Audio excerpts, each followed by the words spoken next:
and ça c'est deuxième Chanel and Jodia. We're gonna be talking about why you never ever pick up money on the ground in a Haitian neighborhood. Now, most of you will see $1, $5, $10, $20 on the ground, and you might think, oh shit, it's my lucky day, especially if you are falling on hard times, okay? You would not think twice about picking up free money on the ground, all right? As a matter of fact, you would think it is God telling you, listen, you've done a good deed. This is an amazing thing. Pick up that dollar, homie. But for most Haitians or even Caribbean or foreign people, if they see money on the ground, they will not pick it up. Comment down below if your parents have ever told you this, or if any other family member has ever cautioned you not to pick up money on the ground for whatever reason. I was about maybe 7 years old when my parents told me never to pick up random money on the ground. Now, when I tell you, as a Capricorn who always knew their money, this shit hurt. I was like, what you mean? Come on, baka pon l'argent à terre. What you mean? What you mean, pa pon l'argent de moi à terre? I don't understand. Like, what I'm telling you, I was literally walking with my mom on the park, okay? As you guys know, I grew up on Jefferson Park, and I literally saw like $1 just sitting on the park, and we were walking. I literally was like, ah! My mom said, hey, pop one. I said, fuck is you talking about? Yo, what I'm telling you, I was like,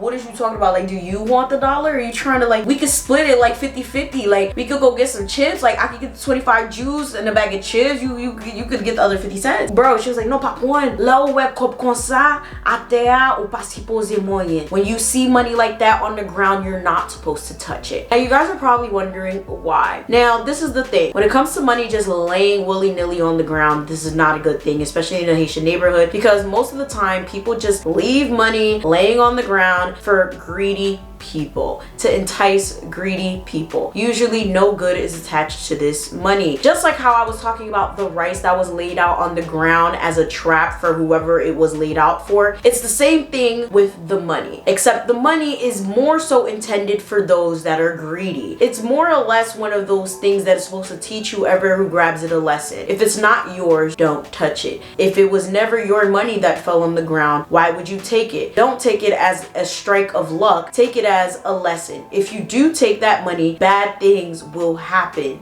to you. In retrospect, and a personal lesson, in retrospect, since that park was attached to a lot of bad things and was a park that was connected to drugs, murder, prostitution, and a whole host of other bad things, my mother and my other family members always told me never to touch money on that park because it was connected to drug money, bad money, and everything else like that. So they never wanted us to touch it. But in Voodoo culture and Haitian culture and a lot of foreign cultures, if you just touch money on the ground, not only do you not know where it comes from, so it may be unsanitary, but you don't know where it comes from in terms of it can be counterfeit. You don't know where it comes from in terms of how that money was made, and you don't know where it comes from in terms of what type of monsters and demons may be attached to that money. There's been numerous stories of people finding fame, fortune, and all types of luck from money, okay? We always hear about the lottery. We always hear about so many different people being lucky, okay? From money or whatever the case may be. But is all money good money? So many people may just say yes, because money will make me happy. Money will solve my problems. If I get money, that means that every single thing that I've always wanted to do will be fulfilled, and that will make me happy. But more money, more problems is actually way truer than you think, okay? There's been so many times where I've had so much money, or there's been times where I paid all my bills, I've been debt free, and I still some way somehow had way more problems than I did when I was broke as shit. There was times where I was broke as shit and I was so much happier, and I was able to get so much more done with less money than now that I have way more shit than I did before. So don't think that just because you have money, all your problems are going to be solved. Don't just think that, okay, I'm picking up money on the ground. Yes, bitch, I need $5. You ever pick up that $1, that $5, that $10, that $20, $50, $100 bill, and then all of a sudden, like that, it's gone? Or some way, somehow, you just had a horrible day? There's a reason for it. There's plenty of bad buckles, because not all buckles are bad, contrary to popular belief, that attach bad things to money, specifically to target bad people. There's a lot of ogons who attach bad things to money, specifically to target bad people. There are people who do bullet, okay? Okay, there are people who gamble. There are people who do really salacious things, especially in the Haitian community. So they're sitting here and they're literally purposely dropping dollars and all types of fuck shit. They're dropping other valuable things such as jewelry or expensive ticket items, thinking, oh, okay, let's see what greedy motherfucker grabs this so we could teach them a lesson. You may think that it sounds far-fetched, but it doesn't. This is why most Haitians or most foreign people know don't touch what the fuck ain't yours. Just because it looks like it may be your lucky day doesn't mean it's your lucky day. It can be the start of your most unlucky day. For example, there is a man that I know that was in love with a woman, okay? And basically they were in love in Haiti like most people, and the woman went off to America because they were offered citizenship by one of their family members, and they basically told the woman like, hey, yo, you know, I'm gonna have my own life, you know, you can do what you want, you know, I'm gonna send you some money, you know, for your troubles. Can you imagine, like, you're with somebody for like a long time? They were together for like maybe 11 years too, and this is like somebody that I know. I mean, I still know both of them. They were like literally like together for like maybe 11 years, and then after the 11 years, that's when she had went to America. She was, you know, living la vida loca. She's like, oh, you know, we're not gonna be together anymore because I'm in America. No, I'm not gonna bring you here because I have my man now in America. So, you know, for your troubles, I'm gonna send you, you know, a couple thousand. She sent him like a good maybe like $3,500 or whatever, right? So you guys are like, wow, that's so kind of her. Like, you know, and you know, most people, especially in Haiti, that's a lot of money. Like, that's a fuck ton of money. $3,500 in Haiti, run it up, okay? Sends the $3,500. And again, this is not money that you find on the ground. This is somebody sending you the money. Not all skin folk are kin folk, and not all money is good money. So from what I understand, the money was sent to him, but he couldn't go get the money. I don't know what happened. I think like he was busy or something. That's what he told me. He said he was busy. He said he couldn't go get the money. Something was going on with him. So he sent like his little cousin or something go get the money. And kid y'all not, his little cousin went to go get the money literally from like Western Union or MoneyGram. Was it MoneyGram? It was something. Some money transfer thing. His little cousin went to go get the money. Within a couple of hours, the little cousin was like on his deathbed, like dying. Like when I'm telling you, like on some crazy ass like malaria type of sickness. Now, okay, yeah, he could have drank something in the water. He could have had some contaminated food, but the kid was perfectly fine. Like he was perfectly fine, like no symptoms of anything, no headache, no nothing. All of a sudden, malaria like symptom. He didn't die, thank God, but he was just like deathly sick out of nowhere. And you think it stops there? No, it doesn't stop there. Now mind you, he gave the money to, you know, the dude or whatever. All of a sudden he gets sick, and not a regular type of sick, like a fucking like measles type of sick. Now of course, like Haiti, most Haitians don't get like regular types of vaccines, so you know, of course, yeah, measles, that's something that people get. But again, it was perfectly fine. He gets measles and all these other types of things that people just can't diagnose. People don't know where the fuck it came from. No symptoms, no nothing. All of a sudden, boom, measles the next day after this boy gets this malaria or whatever. And since he can't necessarily hold the money for, you know, reasons of security, he's in the hospital, you don't want to carry all that money around with you. He passes it on to his sister. Sister all of a sudden gets sick. With what?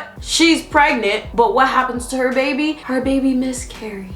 So you see what's happening? This money is bouncing from these people and everybody getting sick. A baby even dies. Very early pregnancy, by the way. But still, you guys understand? Now, can it be pure coincidence? Maybe. But from what we heard later on is that the woman sent voodoo after the man because apparently the man treated her horribly in Haiti while they were together for the 11 years. Do I know if that's true or not? Child, I never really looked into the story. I was really young when they were together, and I personally didn't give a fuck to look into it because, you know, Haitian couples and he said, she said, it'd be a lot. And my mom did confirm that maybe he did treat her like trash and whatever. You know, my mom is very extra. My mom was like, oh, that's what he get. You know, that whatever. But you know, that's what I'm saying. You don't want to just accept money from anyone. You don't want to just go picking up money on the ground. There's another story that happened here that I know of where someone didn't listen. Okay, they said they found $100 on the ground. Okay, this was in another town. We're gonna say, you know what? I'm not gonna give away the town. down because I ain't got time. But okay, it was a town close to me, but it wasn't Elizabeth. Okay, the person saw $100 on the ground. They picked it up, and everybody was telling me, "Hey yo, you better go put that $100 back. You don't know where that shit came from. You don't know what it's attached to it. Oh, salve lá, man. Porque são macaquebe, são do lá, mãe. Oh,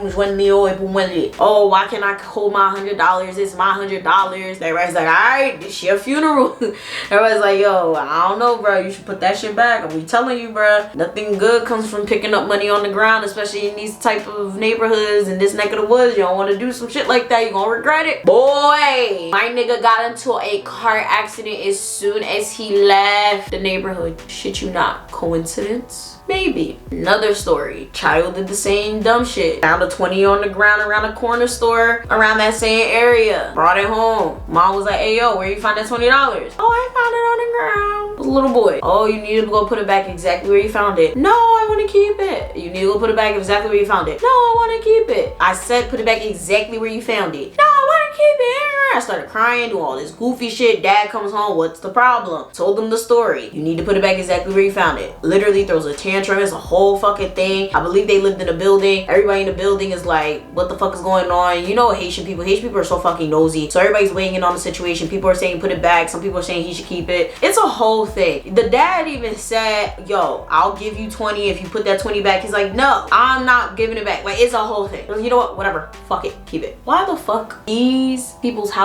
get robbed the next day? Moral of the story, don't take what's not yours. Can all these stories be pure coincidence? It could be. However, do you really want to take the chance? It's just 1, 5, 10, 15, 20, maybe $100. You're not gonna really find thousands of dollars laying on the ground, okay? For the most part, I do not pick up money on the ground no more unless I'm literally in like maybe Pennsylvania, boondock area. Like, but if I'm like in New Jersey for real, like especially in an area where I know there's Haitians or any type of foreign ethnicity type of shit, like I do not pick up the money because I don't have fucking time for it. I could be broke. Yeah, maybe you could pick it up and pray. God don't got time for your shenanigans, and you already heard this video, and I clearly told you not to do it, so don't fucking do it, okay? With that being said, comment down below. What are some things you heard about picking up money on the ground? I'd love to hear them down below. If you have any stories you would like to tell on this channel, make sure you send them to crickcrackcoz@gmail.com. It is down below in the comment section and or the description box. Make sure you guys like, share, subscribe, and do all that. If you guys want to subscribe to the other channels, those are linked down below as well. Make sure you guys get your merchandise, and I'm gonna see y'all next time. Bye.